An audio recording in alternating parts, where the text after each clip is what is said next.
Ndagusuhuje kandi nkwifurije ikaze mu kiganiro cy'uyu munsi baho neza twite ku buzima bwo mu mutwe. Ni ikiganiro tugezwaho n'umuryango Avega Gahozo ku bufatanye na Minisiteri y'Ubuzima ibinyujije mu kigo cy'ubuzima RBC ndetse n'umuryango Imbuto Foundation. Uyu munsi tugiye kuganira ku nsanganyamatsiko igira iti ubuzima bwo mu mutwe mu kuvuka no kwaguka k'umuryango. Ese ubuzima bwo mu mutwe bw'umuryango ni iki? Cyangwa se ni ibihe bibazo umuryango ushobora guhura nabyo by'ubuzima bwo mu mutwe bishobora kuwutera kurwara? Bana natwe muri iki kiganiro urusheho gusobanukirwa ibintu bigiye bitandukanye ku kurwara k'umuryango n'uburyo wabona ubufasha. Nitwa Keza Melissa, nkwifurije ikaze.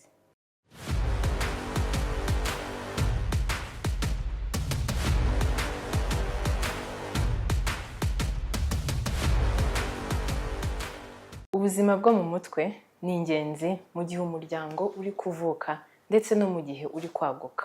Ubuzima bwo mu mutwe bw'umwe cyangwa benshi bagize umuryango ushobora kugira kurema umuryango mwiza cyangwa se rimwe na rimwe n'ibibazo by'ubuzima bwo mu mutwe bigatuma umuryango urwara.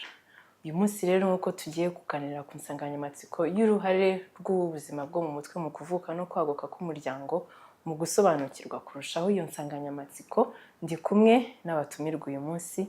Mpereye ibumoso bwanjye ndi kumwe na Dr Providence Umuziga, ni impuguke mu buzima bwo mu mutwe akaba ndetse n'umwarimu muri Kaminuza Nkuru y'u Rwanda. Providence, turakwakiriye. Koze cyane. Yego. Turi kumwe kandi na Uwimana Aimé Patrick. Patrick akaba ari umukozi wa Vega wita ku buzima bwo mu mutwe mu karere by'umwihariko ka Ngoma. Patrick, uyu munsi turakwakiriye. Yakoze Melissa. Yego. Dutangira ikiganiro cyacu, umuntu ashobora kwibaza ese ubundi umuryango turi kuvuga ni uwuhe? Ese ubuzima bwo mu mutwe bw'umuryango ni iki? Patrick, wadusobanurira umuryango turi gukomeza kugarukaho, umuryango ni iki? Umuryango turi kuvuga ni uwuhe? Umuryango ni ishingiro ryo kubaho ry'igihugu, niko twavuga, kuko umuryango utabayeho ntabwo igihugu cyabaho. Ni ukuvuga ngo umuryango habaho kuvuka kw'abana, bakabaho, ababyeyi bagahura ari babiri, umugabo n'umugore, bagashakana, bamara gushakana ariko byaravuye kure cyane muri kwa gukundana, noneho bamara gushakana hakabaho kubyara. Uko kubyara rero ko ari ababyeyi, umugabo, umugore n'abana babo nibo bagira umuryango. Uwo muryango niwo tuvugaho, ujya waguka ukava kuri abo ngabo ugafata abandi nabo bakabyara abandi, b'abana babyawe kugira ngo ibisekuru bizahoreho iteka ryose. Ubu turiho kuko ba data babayeho, nabo babayeho kuko basokuru babayeho, basokuru babayeho kuko basokuruza babayeho, uko abantu bagiye basimburana gutyo n'ibihe kugeza uyu munsi dufite umuryango. Uyu munsi ufite umuryango ko mfite aho nakomotse.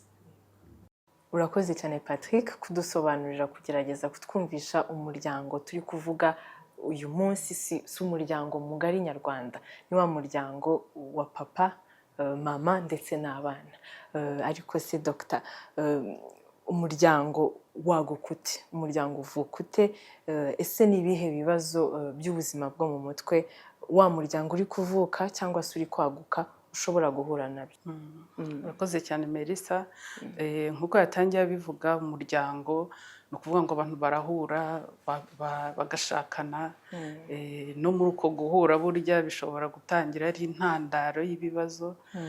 Ni ukuvuga ngo hari igihe bahura batabyumvikanye, ugasanga nuko kubana hagiye havukamo utuntu, ariko mu by'ukuri umuryango ubayeho abantu babyumvikanyeho ni nk'umushinga. Umushinga iyo wawuteguye ukatekereza uko uwo mushinga ugomba kubaho, bituma uwo mushinga ugenda neza. Ni ukuvuga ngo iyo abantu bashakanye, umuhungu n'umukobwa bagafata icyemezo cyo kubana, cyo gukora uwo muryango, bakagira umugisha wo kubyara, umuryango bubaye. Ni ukuvuga ngo niyo bataranabyara umuryango burya uba wabaye. Iyo bamaze rero kubyara bakagira n'abana, ni ukuvuga ngo hari byinshi uba utangiye kwaguka. Muri uko kwaguka rero hari ibyo kwishimira ko bagutse nk'uko yabivuze, natwe twagiye tuwukomokaho gutyo, ariko muri uko kwaguka harimo ibyiza, hashobora no kubamo wenda n'ibigenda bihungabanya uwo muryango.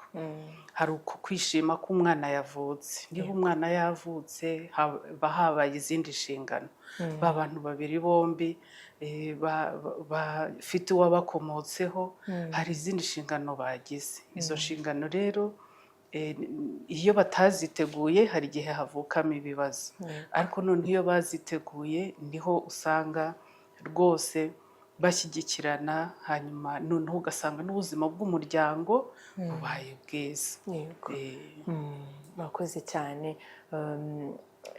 Nibyo yo ugarutse ko ari byiza, ari n'ingenzi ko muri uko kuvuka k'umuryango habaho ubwumvikane no gutegura kuri abo bantu babiri, uwo musore iyo nkumi bagahura bagategura ko umushinga, niba nakita ko urugo nawe ari umushinga utegurwa kugira ngo n'ibizakorerwamo abo bana bazazamo bazabashe kuhagera mbese byarateguwe, ntibizagorane cyangwa ngo havukemo ibyo bibazo.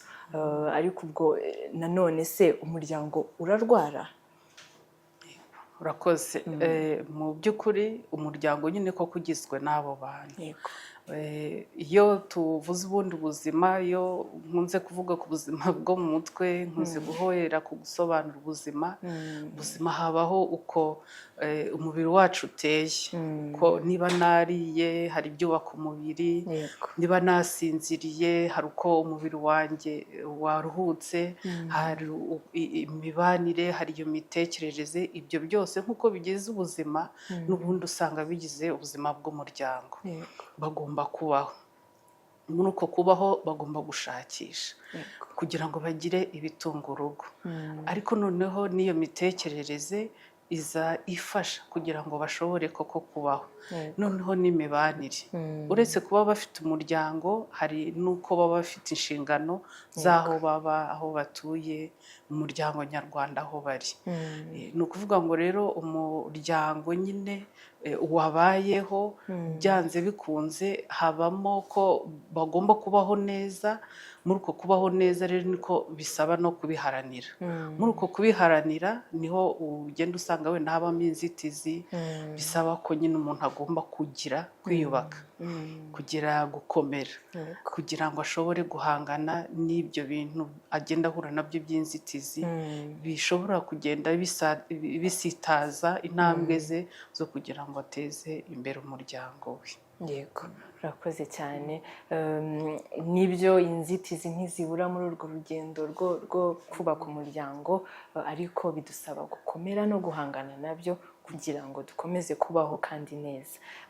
Ariko ubwo tugize ibyago nk'uko na Dr Providence yarabisubije, tugize ibyago wenda na wa muryango urarwaye, kimwe n'uko umwe mu muryango iyo yarwaye, ngira ngo umuryango uba warwaye, umuryango muri rusange, umwe muri wo, umwana se, umubyeyi, iyo yarwaye umuryango muri rusange uba warwaye.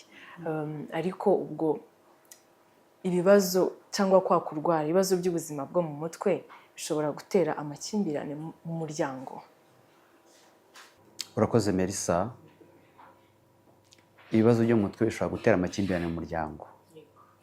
Dr yaramaze kutubwira ko muri imibereho y'umuryango, muri ya mibanire, ibibazo byo mu mutwe iyo biriho, abantu bafite ibibazo byo mu mutwe ntabwo babana neza.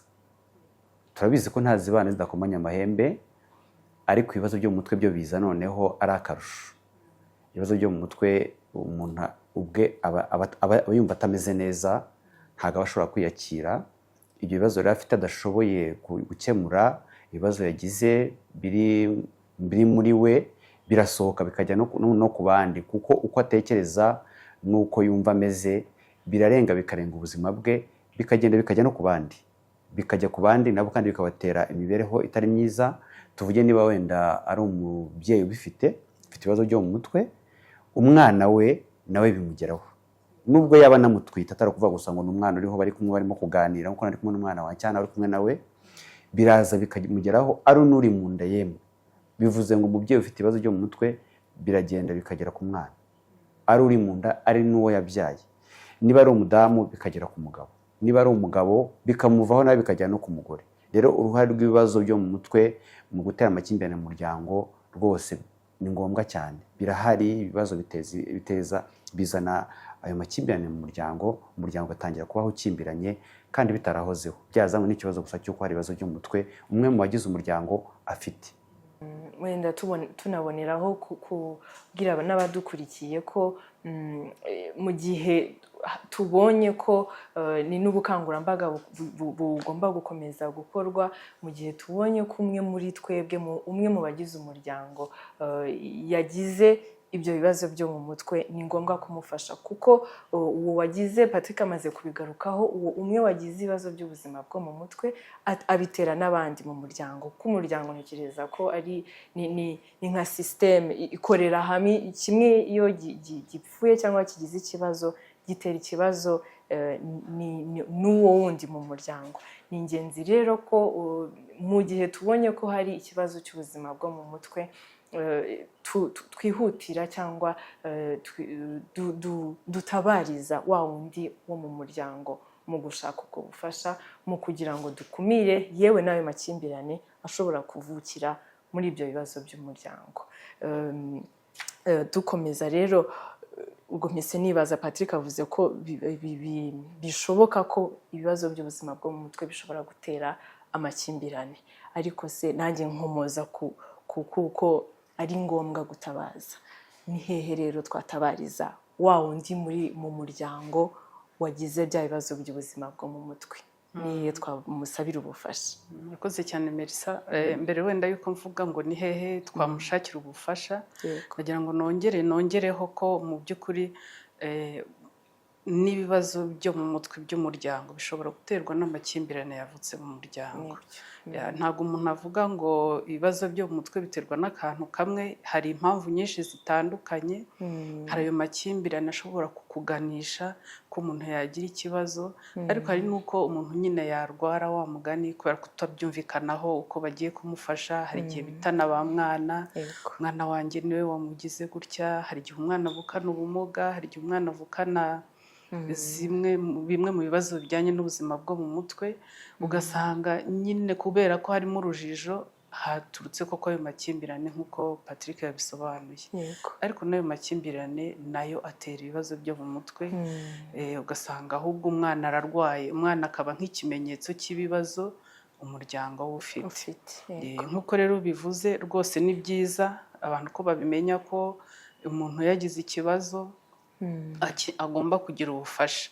Ubufasha rero burahari, ahantu abantu bashobora gufashirizwa ni henshi. Ubu ngubu cyane cyane navuga ko byabaye byiza ahantu hose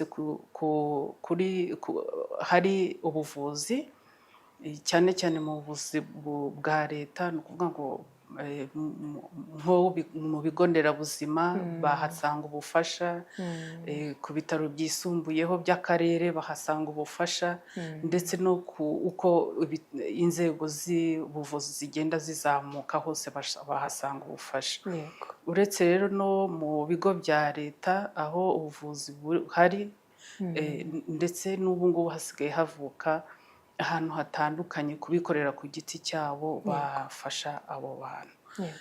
Ni ukuvuga ngo rwose umuntu yagize ikibazo, umuryango ufite umuntu warwaye, ntabwo bakwiriye kumuherana mu rugo, ntabwo bakwiriye kwiha akato nubwo biba ari ikibazo, bakwiriye kumujyana kwa muganga hanyuma bakamufashirizayo. Ko uwo mutindana kurushaho kugira ibibazo, kandi agize ikibazo bakihutira kumuvuza, ni nako akira vuba, ubuzima bw'umuryango bugakomeza gusigasirwa. Murakoze cyane. Ntabwo ari byo Providence abisorejeho. Wowe ufite umuntu cyangwa umwe mu bagize umuryango wawe ushobora kuba ufite ibyo bibazo byo mu mutwe bishobora guterwa n'aya makimbirane, cyangwa se n'amakimbirane nk'uko Provi yabivuze agatera bya bibazo by'ubuzima bwo mu mutwe, ni ngombwa ko tumushakira ubufasha kandi ntitumuhe akato. Ni ikiganiro rero dukomeje gukurikirana, ni ikiganiro baho neza twite ku buzima bwo mu mutwe, ikiganiro tugezwaho n'umuryango Avega Agahozo ku bufatanye ni Minisiteri y'Ubuzima ndetse n'Imbuto Foundation. Uyu munsi turi kuganira ku nsanganyamatsiko igira iti ubuzima bwo mu mutwe mu kuvuka no kwaguka k'umuryango. Twabiganiriyeho rero mu batumirwa bacu b'uyu munsi, ariko wenda tunagana ku musozo twagarutse kuko ubuzima bwo mu mutwe bugira uruhare mu kwaguka no kuvuka k'umuryango, ariko ngira ngo dusoze tugire n'icyo tugenera abadukurikiye.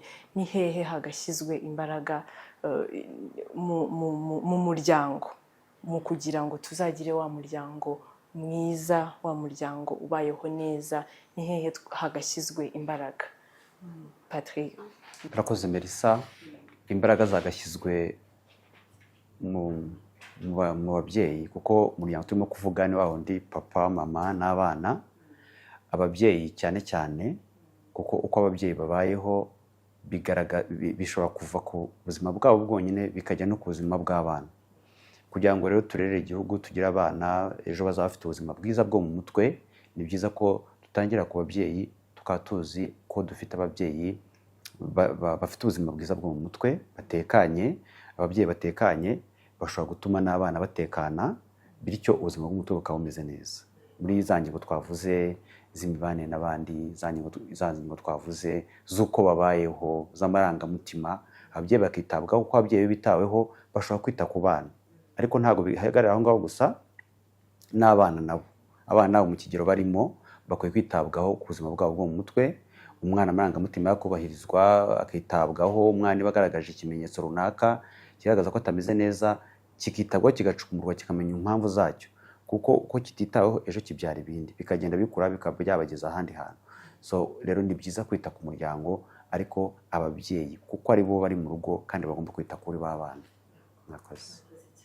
Umuryango rero ni ishingiro ry'ubuzima bw'abana, ni n'ishingiro ry'ubuzima bw'ababyeyi. Twite ku buzima bw'abana n'ubw'ababyeyi ndetse kugira ngo tugire umuryango ubayeho neza, umuryango nyarwanda utuje kandi utekanye. Dusoza rero tumaze kubimenyera mu kiganiro cyacu, ni ikiganiro tugenera ubutumwa bushobora gufasha umwe cyangwa babiri mu badukurikiye. Ni ubuhe butumwa mwagenera abadukurikiye mu masegonda make? Urakoze cyane Melissa. Ubutumwa bw'ingenzi ngiye numva natanga cyane cyane mu muryango ni ukumenya kuganira no kuboneka. Akenshi usanga ababyeyi duhuga, ariko ni ukugerageza kubona umwanya ukaboneka ku bw'umuryango wawe, noneho ukagira n'umwanya wo kuganira n'abawe kugira ngo ushobore no gutahura n'ibibazo bishobora kuba byaba bihari. Yego, urakoze cyane. Tubone umwanya muri kwa kuvuga kwacu, ka kazi dukora, ababyeyi tubone umwanya tuganire n'abagabo bacu, n'abagore bacu, n'abana, kugira ngo tugire wa muryango utekanye. Patrick, ni ubuhe butumwa wagenera abadukurikiye? Urakoze cyane Melissa. Abana bacu baradukeneye, abana baradukeneye.